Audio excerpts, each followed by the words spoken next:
Hello, everybody. This is Joe with Carbon Marine. Today, I want to talk to you about the importance of matching the type of push pole you're going to use with the type of skiff or boat that you own. There is a difference. The push pole you use on a small, what I would term micro skiff or ultralight skiff, and I would define that as a boat skiff that with gear, motor, is probably around 1,000 pounds or less, maybe 1,200 pounds or less. That's a pretty light boat. And then you get into the super lights, like the Ginu's, you don't need a really, really expensive push pole for those super, super light boats. Juxtapose that with the heavier boats, some of your bigger boats, like your older action crafts or some of your old, favorite, really classic tarpon boat would be the Silver King. Those boats run a little heavier. And where we get into trouble with push poles and boats of different weights is push poles are a composite tube, and composite tubes do not like to bend. They will, it's kind of like me and grass. I don't like cutting grass, but I can do it if I have to. Push poles can bend, but once you start bending a push pole, you're asking for something to go wrong. There could be a little microscopic nick from an oyster, or there could be some little imperfection that's happened to the pole since it was new, and that nick get on the inside or the compression side of the radius, pulling a heavier boat, and you put some heat on it, and boom, the pole blows up and everybody's unhappy. So I'm going to boil it down to the simple basics. Lighter boat, you're probably not in deeper water because you don't have a sufficient amount of freeboard to handle really rough, wavy conditions, so you're probably going to be in shallower water, which implies you're going to need or want something a little less length, shorter. It's also less money. Lighter, shorter, smaller skiffs tend to be popular because of the cost factor. So when you carry that into the push pole genre and picking out a push pole, I'm not going to try to sell a guy a 24-foot push pole on a 15-foot Ginu. Like, it doesn't even make sense. Now, so lighter boats, shorter poles, they don't have to be the super exotic autoclave G3 top of the line push pole. The mangrove line works fantastic for these lighter boats because you're not going to be able to generate enough force to bend the pole because the boat's so light. It's like pulling a surfboard. It's a very low energy scenario. When it comes to the bigger boats, the heavier boats, they tend to be in deeper water, which means more wave amplitude, which means more random energy in the water, which means the boat has more energy chaotically being absorbed by the boat, so it might be harder to steer or harder to spin. Deeper water means the pole is going to be deeper into the water, so it needs to be longer.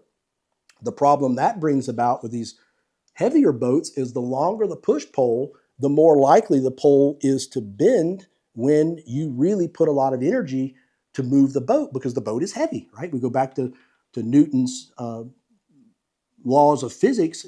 Every action has an equal and opposite reaction. So when you start loading to push that 2,500 or 3,000 pound skiff forward, that pole is going to have, it's going to absorb some of that energy and it's going to try to bend. It's going to try to resist moving forward. And that's where you really have to exhibit your skills as a poler to keep that pole straight. So when you're dealing with these heavier boats, a shorter pole is going to have a longer durability element, but you're probably in deeper water because it's a heavier boat because you're chasing bigger fish in rougher water because the water is going to have more energy in it because it's deeper. So you really have to balance and be careful with these longer poles on these heavier boats, even though you need the longer pole because of the deeper water. And all of this, some people would say, well, Joe, that's all kind of hair splitting, but I believe the devil's in the details of that 1%. There's that 1% of difference in between whether you're happy with the pole you've bought or you're happy with how well it performs moving you forward, or is it long enough, or is it not long enough, or did it break?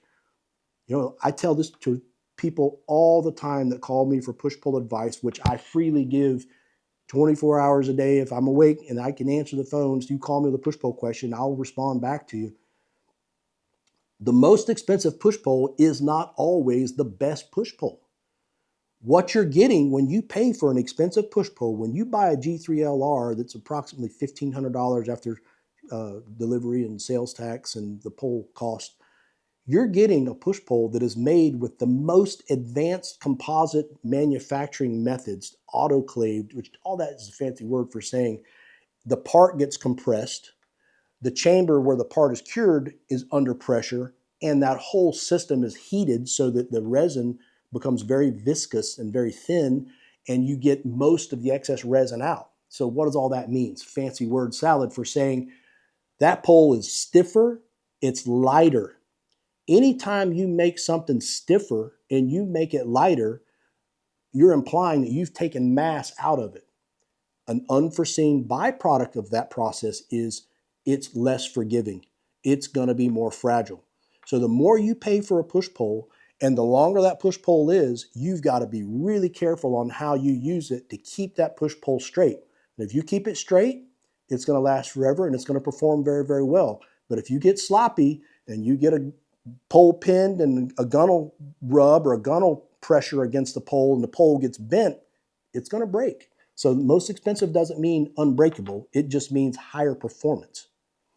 So kind of wrap all this up in a summary. Smaller, lighter boats tend to operate in shallower water. You can get away with a less stiff push pole, lower price point push pole, and a shorter length. Heavier boats, deeper water, you're going to tend to favor a longer push pole, even though the longer push pole will not like that extra weight. So you have to be conscientious about poling and keeping that push pole straight. The fastest way to destroy any push pole is to bend it beyond its range of motion. And that's the best tips I can give you about picking the right pole for a light boat versus a heavy boat. And if you have any questions, you can always call me here at Carbon Marine, 813-284-7040.